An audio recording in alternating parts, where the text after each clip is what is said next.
முன்னாள் ஜனாதிபதி ரணில் விக்ரமசிங்கவுக்கு வெறும் பங்குனி மாதம் வழக்கு தாக்கல். கோட்டபாய ராஜபக்சவுக்கும் அவருடன் ஆட்சியில் இருந்தவர்களுக்கும் நீதிமன்றம் பிறப்பித்த அதிரடி உத்தரவு. ராஜபக்சக்களை குடும்பமாக சிறையிடப் போகும் அனுர அரசு. முன்னாள் ஜனாதிபதியின் செயலாளர் சமன் ஏக்கநாயக்கவை 2 வாரங்கள் விளக்கமறியலில் வைக்க அதிரடி உத்தரவு. அரச வங்கியில் போலி நகைகளை வைத்துக்கொண்டு 163 மில்லியன் ரூபாய் மோசடி. வெளியான வங்கி முகாமையாளரின் புகைப்படம். நாட்டில் காற்றின் தரத்தில் பாதிப்பு, சற்று முன் பொதுமக்களுக்கு வந்த எச்சரிக்கை. ஜனாதிபதி அனுரவுடன் சர்வதேச நாணய நிதிய பிரதிநிதிகள் சந்தித்து கலந்துரையாடல். தமிழர் பகுதியில் தன்னைத்தானே துப்பாக்கியால் சுட்டுக்கொண்ட இராணுவ சிப்பாயால் பரபரப்பு. தொடர்ச்சியாக செய்திகளை தெரிந்து கொள்ள நியூஸ்1 அப்டேட் சேனலை சப்ஸ்கிரைப் செய்யுங்கள். செய்திகள் தொடர்பான உங்கள் கருத்துக்களை கமெண்ட்ஸில் பதிவிடலாம். முன்னாள் ஜனாதிபதி ரணில் விக்ரமசிங்க தொடர்பான விசாரணை நடவடிக்கைகளை 1 மாத காலத்திற்குள் முடித்து வெறும் பங்குனி மாதத்தில் வழக்கு தாக்கல் செய்ய நடவடிக்கை எடுக்கப்படுவதாக சட்டமா அதிபர் கொழும்பு கோட்டை நீதவான் நீதிமன்றத்துக்கு இன்று அறிவித்துள்ளார். இன்று முன்னாள் ஜனாதிபதி ரணில் விக்ரமசிங்க கொழும்பு கோட்டை நீதவான் நீதிமன்றத்துக்கு சென்ற நிலையில் அரச பணத்தை முறைகேடாக பாவித்த முன்னாள் ஜனாதிபதி ரணிலுக்கு எதிராக தாக்கல் செய்யப்பட்ட வழக்கு இன்று விசாரணைக்கு எடுத்துக் கொள்ளப்பட்டது. ரணில் விக்ரமசிங்கவின் ஆதரவாளர்கள் நீதிமன்ற வளாகத்தில் பெருமளவில் நின்றதும் குறிப்பிடத்தக்கது. இன்று கொழும்பு கோட்டை நீதவான் இசுரு நெத்திகுமார முன்னிலையில் குறித்த வழக்கு விசாரணைக்கு எடுத்துக் கொள்ளப்பட்டதோடு சட்டமா அதிபர் சார்பில் முன்னிலையான மேலதிக சொலிசிட்டர் ஜெனரல் திலீப பீரிஸ் இந்த அறிவிப்பை விடுத்துள்ளதும் குறிப்பிடத்தக்கது. இலங்கையில் ஜனாதிபதி அனுரவின் வருகையோடு முன்னாள் ஜனாதிபதிகள் முன்னாள் அமைச்சர்களின் நிம்மதி இல்லாமல் போய்விட்டது என்றே சொல்ல வேண்டும். முன்னர் ஆட்சியில் இருக்கும்போது மக்களின் பணத்தில் ராஜ வாழ்க்கை வாழ்ந்தவர்களை இப்பொழுது அனுர அரசு நீதிமன்றத்துக்கு அடிக்கடி அழைத்து விசாரணைகளை நடத்துவதோடு சட்டவிரோத சொத்துக்களையும் உடைமைகளையும் அரசுடைமையாக்கி வருகின்றது. அந்த வகையில் கடந்த 2022 ஆண்டு மே மாதம் 9ஆம் திகதி இடம்பெற்ற அறகலைய போராட்டம் குறித்து முன்னாள் ஜனாதிபதி கோட்டபாய ராஜபக்சவுக்கும் அவரோடு இருந்த அரசியல்வாதிகளுக்கும் உயர் நீதிமன்றம் முக்கிய அறிவித்தல் ஒன்றினை அனுப்ப உத்தரவிட்டுள்ளது. 2022 ஆண்டு மே மாத அறகலைய போராட்டத்தை தொடர்ந்து இடம்பெற்ற வன்முறை சம்பவங்களினால் வீடுகள் தீக்கிரையாக்கப்பட்டமைக்காக சட்டவிரோதமான முறையில் இழப்பீடு வாங்கிய முன்னாள் அமைச்சர்களிடமிருந்து அந்த பணங்களை மீளப் பெறுமாறு கோரி அடிப்படை உரிமை மனு ஒன்று இன்று தாக்கல் செய்யப்பட்டுள்ளது. அத்தோடு மனுவில் பிரதிவாதிகளாக குறிப்பிடப்பட்டுள்ள முன்னாள் ஜனாதிபதி கோட்டபாய ராஜபக்ச உள்ளிட்டோருக்கு இது தொடர்பான அறிவித்தல் அனுப்புமாறு உயர் நீதிமன்றம் இன்று மனுதாரர் தரப்பு சட்டத்தரணிகளுக்கு பணிப்புரை விடுத்துள்ளதோடு முன்னாள் ஜனாதிபதி கோட்டபாய ராஜபக்ச, முன்னாள் பாதுகாப்பு செயலாளர் ஓய்வு பெற்ற மேஜர் ஜெனரல் கமல் குணரத்ன, முன்னாள் போலீஸ் மா அதிபர் CD விக்ரமரத்ன மற்றும் முன்னாள் கடற்படை தளபதி நிசாந்த உலுகேதன்ன ஆகியோருக்கும் இந்த அறிவித்தலை அனுப்ப நடவடிக்கை எடுக்குமாறு நீதிமன்றம் உத்தரவிட்டுள்ளது. இது மட்டுமல்லாது முன்னாள் அமைச்சர்களான பிரசன்ன ரணதுங்க, டிரான் அலஸ், பொதுமக்கள் பாதுகாப்பு அமைச்சின் முன்னாள் செயலாளர் ஜெகத் அல்விஸ் ஆகியோருக்கும் இந்த வழக்கிற்குரிய அறிவித்தலை வழங்குமாறு உயர் நீதிமன்றம் குறித்த உத்தரவில் அறிவித்துள்ளதும் குறிப்பிடத்தக்கது. யாழ்ப்பாணம் சாவகச்சேரியில் தன்னைத்தானே துப்பாக்கியால் சுட்டுக்கொண்ட இராணுவ சிப்பாய் ஒருவர் படுகாயமடைந்த நிலையில் இப்பொழுது வைத்தியசாலையில் அனுமதிக்கப்பட்டுள்ளார். குறித்த சம்பவம் யாழ்ப்பாணம் சாவகச்சேரி தம்பு தோட்டத்தில் உள்ள 523வது இராணுவ படைப்பிரிவு முகாமில் இடம்பெற்றுள்ளதோடு சம்பவத்துக்கான காரணம் இதுவரை வெளிவரவில்லை. இன்று காலை 6 மணியளவில் குறித்த இராணுவ சிப்பாய் தன்னைத்தானே சுட்டுக் கொண்டதோடு குறித்த இராணுவ சிப்பாய் குருநாகல் பிரதேசத்தை சேர்ந்த 32 வயதுடைய HMWB பண்டார என்று தெரிவிக்கப்பட்டுள்ளது.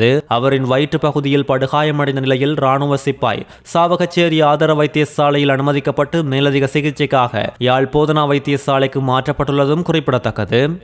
திருகோணமலை போதிராஜ விகாரையில் புத்தர் சிலையை வைத்து கடலோர பாதுகாப்பு சட்டங்களை மீறிய குற்றச்சாட்டில் கைது செய்யப்பட்டு விளக்கமறியலில் வைக்கப்பட்ட பெலாங்கொடை கசப்பதேரர் உள்ளிட்ட 4 பௌத்த பிக்குகளோடு மேலும் 6 பேர் இப்பொழுது விளக்கமறியலில் வைக்கப்பட்டுள்ளனர். திருகோணமலை நீதவான் நீதிமன்றத்தால் வெறும் மாசி மாதம் 2ஆம் திகதி வரை இவர்களின் விளக்கமறியல் நீடிக்கப்பட்டுள்ளதோடு வழக்கு விசாரணையை தொடர்ந்து திருகோணமலை முழுதும் பாதுகாப்பு படையினரும் போலீசாரும் அதிகமாக குவிக்கப்பட்டு கண்காணிப்பில் இருந்துள்ளனர். அசம்பாவிதங்களை தவிர்ப்பதற்காக முக்கிய சந்திகள் மற்றும் நீதிமன்றத்தை அண்மித்துள்ள பகுதிகளில் பாதுகாப்பு பலப்படுத்தப்பட்டிருந்ததோடு குறித்த வழக்கின் அடுத்த கட்ட விசாரணை வரும் மாசி மாதம் 2ஆம் திகதி நடைபெறவுள்ளதும் குறிப்பிடத்தக்கது.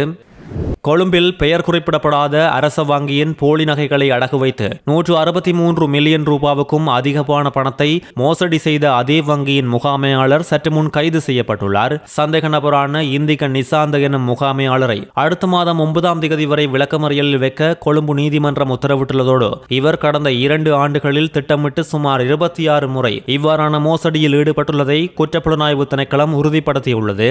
பொது சொத்து சட்டத்தின் கீழ் இந்த குற்றச்சாட்டுகள் முன்வைக்கப்பட்டுள்ளதோடு குற்றப்புலனாய்வு பிரிவினர் முகாமையாளரை நீதிமன்றத்தில் முன்னிலைப்படுத்தியுள்ளனர். வங்கியின் முகாமையாளரே இவ்வாறு மோசடி செய்துள்ளமை இலங்கை அரசாங்கத்தையே அதிர்ச்சியடைய செய்துள்ளது. முன்னாள் ஜனாதிபதியின் செயலாளர் சமன் ஏக்கநாயக்கவை எதிர்வரும் மாசி மாதம் 11ஆம் தேதி வரையில் விளக்கமறியலில் வைக்குமாறு நீதிமன்றம் இன்று உத்தரவிட்டுள்ளது. முன்னாள் ஜனாதிபதி ரணில் விக்ரமசிங்கவின் லண்டன் பயணம் தொடர்பாக விசாரிக்கப்பட்டு வரும் வழக்கில் வாக்குமூலம் வழங்குவதற்கு இன்று சமன் ஏக்கநாயக்க கோட்டை நீதவான் நீதிமன்றில் முன்னிலையாகிய நிலையில் விசாரணைகளின் பின்னர் நீதவான் இந்த விளக்கமறியல் உத்தரவை பிறப்பித்துள்ளதும் குறிப்பிடத்தக்கது.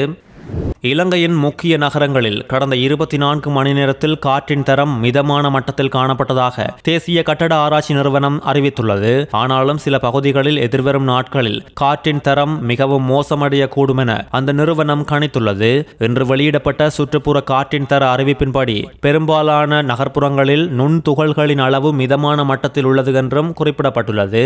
வவுனியா, நுவரெலியா, எம்பிலிப்பிட்டிய, திருகோணமலை, முல்லைத்தீவு, மட்டக்களப்பு மற்றும் மொனராகலை ஆகிய பகுதிகளில் காற்றின் தரம் சீரான நிலையில் பதிவாகியுள்ளதால் குறித்த பகுதி மக்கள் அச்சம் கொள்ள தேவையில்லை என்றும் அடுத்த 24 மணி நேரத்திற்கான முன்னறிவிப்பின்படி யாழ்ப்பாணம் மற்றும் புத்தளம் உள்ளிட்ட பல நகரங்களில் காற்றின் தரம் மிதமான மற்றும் சற்று ஆரோக்கியமற்ற நிலையில் இருக்கக்கூடும் என்றும் கணிக்கப்பட்டுள்ளது.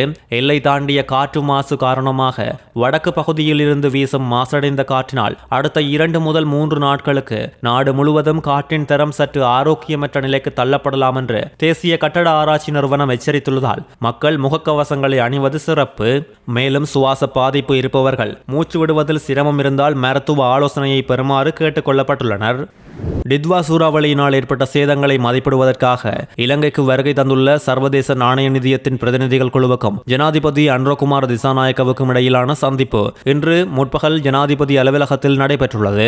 கடந்த 22ஆம் தேதி நாட்டுக்கு வருகை தந்த குறித்த பிரதிநிதிகள் குழு நாடு முழுவதும் சுற்றுப்பயணம் மேற்கொண்டு டித்வா சூறாவளியினால் ஏற்பட்ட சேதங்களை நேரில் பார்த்ததோடு அனர்த்தங்களினால் பாதிக்கப்பட்டுள்ள மக்களையும் நேரில் சந்தித்து கலந்துரையாடியுள்ளனர். இலங்கை பொருளாதாரம் சீரடைந்து வரும் நிலையில் ஏற்பட்ட இந்த பேரிடர் குறித்து தமது வருத்தத்தை தெரிவித்த பிரதிநிதிகள் குழு சவால்களுக்கு மத்தியில் மக்களுக்கு நிவாரணம் வழங்கவும் உட்கட்டமைப்புகளை சீரமைக்கவும் அரசாங்கம் எடுத்த விரைவான நடவடிக்கைகளை பாராட்டியுள்ளது.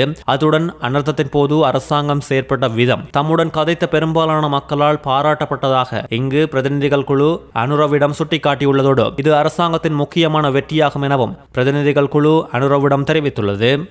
தமது பிரச்சனைகளுக்கு உரிய தீர்வுகளை வழங்க அரசாங்கம் விரைவில் நடவடிக்கை எடுக்காவிட்டால் தொழிற்சங்க நடவடிக்கைகளை மேலும் தொடர்வோம் என்று அரச வைத்திய அதிகாரிகள் சங்கம் அறிவிப்பொன்றை இப்பொழுது வெளியிட்டுள்ளது. அத்தோடு மருத்துவர்களின் போராட்டத்திற்கான முடிவு தொடர்பிலான அறிவிப்பு இன்று வெளியாகும் என்றும் தெரிவிக்கப்பட்டுள்ளது. இன்றைய தினம் நடைபெறவுள்ள மத்திய செயற்குழு கூட்டத்தின் பின் எதிர்கால தொழிற்சங்க நடவடிக்கைகள் குறித்து தீர்மானிக்கப்பட்டு பொதுமக்களுக்கு அறிவிக்கப்படும் என சங்கத்தின் செயலாளர் வைத்தியர் பிரபாத் சுகததாச தெரிவித்துள்ளார். வெளிநோயாளர் சிகிச்சை பிரிவுகளில் இல்லாத மருந்துகளை வெளியிலுள்ள மருந்தகங்களில் வாங்குவதற்காக துண்டுச்சீட்டுகளை விநியோகிப்பதை நிறுத்துதல் உள்ளிட்ட 5 விடயங்கள் முன்வைக்கப்பட்டுள்ளது. இவ்வாறான 5 வழிமுறைகளை முன்னிறுத்தி அரசு வைத்திய அதிகாரிகள் சங்கம் கடந்த திங்கட்கிழமை காலை முதல் பணி புறக்கணிப்பை ஆரம்பித்திருந்தமை குறிப்பிடத்தக்கது. தேசிய மகளிர் ஆணைக்குழுவின் முதல் தலைவர் டாக்டர் ரமணி ஜெயசுந்தர இன்று ராஜினாமா செய்துள்ளார். இவர் பதவியேற்று 4 மாதங்களுக்குள் ஆணைக்குழுவை செயல்படுத்த அரசாங்கத்திடமிருந்து போதிய ஆதரவு இல்லாததை காரணம் காட்டி ராஜினாமா செய்துள்ளதோடு ரமணி ஜெயசுந்தர தனது ராஜினாமா கடிதத்தை நேற்று ஜனாதிபதியிடம் சமர்ப்பித்துள்ளார். 2024 நடைமுறைக்கு வந்த பெண்களுக்கு அதிகாரம் வழங்கும் சட்டத்தின் கீழ் நிறுவப்பட்ட இந்த ஆணைக்குழு இலங்கையில் பெண்களுக்கான முதல் ஆணைக்குழு என்பதும் குறிப்பிடத்தக்கது. 2025 செப்டம்பரில் ரமணி ஜெயசுந்தர நியமிக்கப்பட்ட நாளிலிருந்தே ஆணைக்குழுவுக்கு நிதி வழங்கவோ சுயாதீனமான அலுவலக வசதிகளை வழங்கவோ ஊழியர்களை ஒதுக்கவோ அரசாங்கம் தவறிவிட்டது என்றும் இதில் குறிப்பிடப்பட்டுள்ளது. செய்திகளை உடனுக்குடன் தெரிந்து கொள்ள நியூஸ்1 அப்டேட்ஸ் சேனலை சப்ஸ்கிரைப் செய்யுங்கள். செய்திகள் தொடர்பான உங்கள் கருத்துக்களையும் கீழே பதிவிடலாம்.